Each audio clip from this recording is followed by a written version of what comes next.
سلام، خسرو هستم. امروز میخوام با همدیگه سیر ترشی درست کنیم. این دستور درست کردن سیر ترشی روش اصولی درست کردنشه. یه ذره بیشتر طول میکشه ولی مزه خیلی خوبی میده. مواد لازم برای درست کردن سیر ترشی: سیر، سرکه سیب، نمک و سرکه بالزامیکه. سرکه بالزامیک اختیاریه.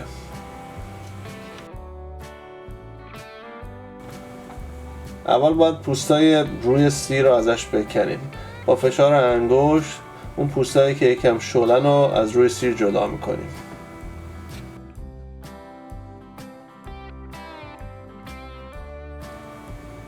اگه سیر خرابی توش بود اون رو در میاریم و دور میریزیم.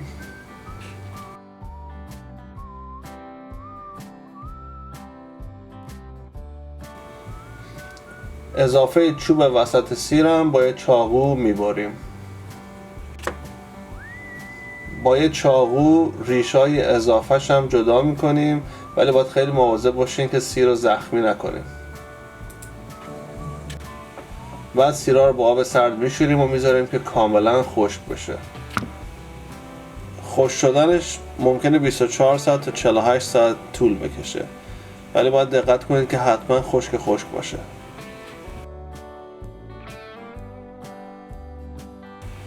اون ظرفی هم که میخواین توش سیر درست کنید حتما باید تمیز باشه و کاملا خشک. سیرها رو توی ظرفتون بچینید. بعد که ظرف کاملا پر شد یه قاشق چایخوری بهش نمک اضافه کنید.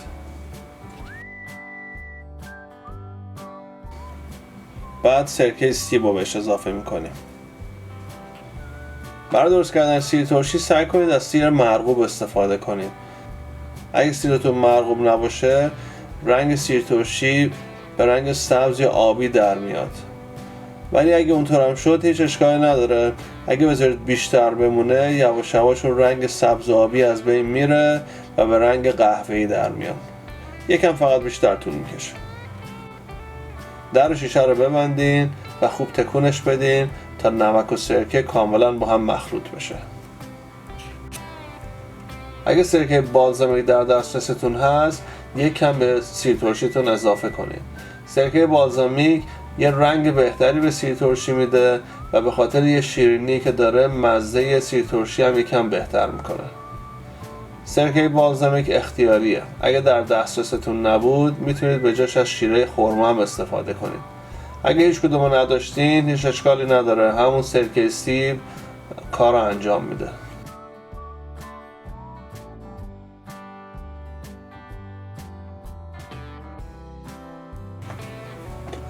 در شیشه رو دوباره ببندین، یه تکون میدیم شیشه رو که سرکه سیب و سرکه بالزامیک با هم مخلوط بشن.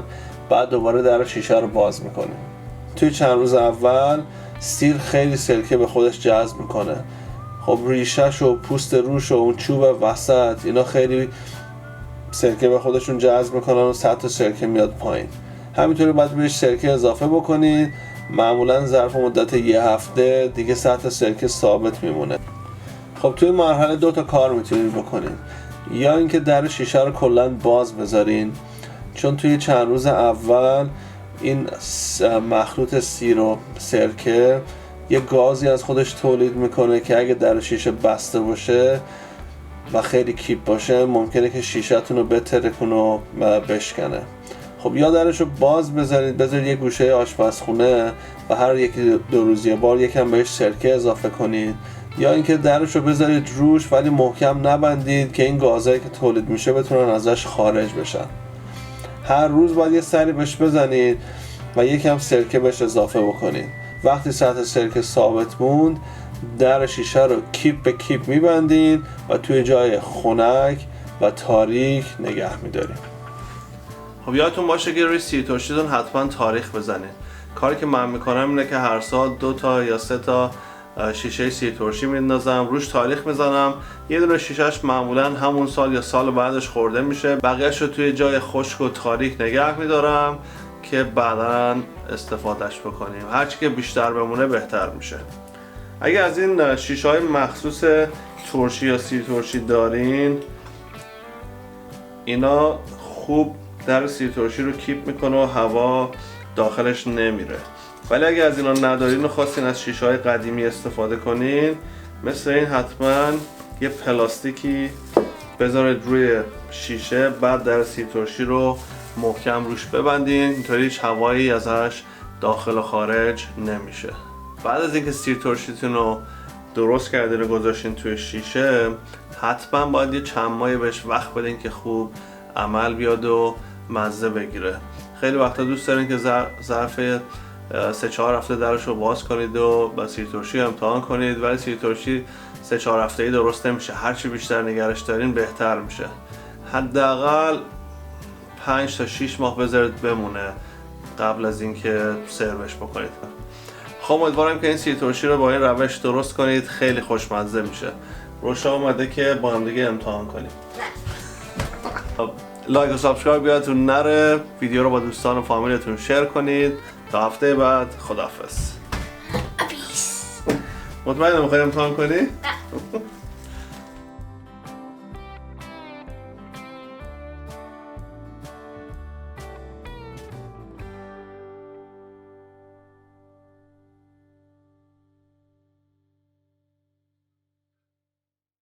دارم درشون رو باز میکنم که بهتون نشون بدم.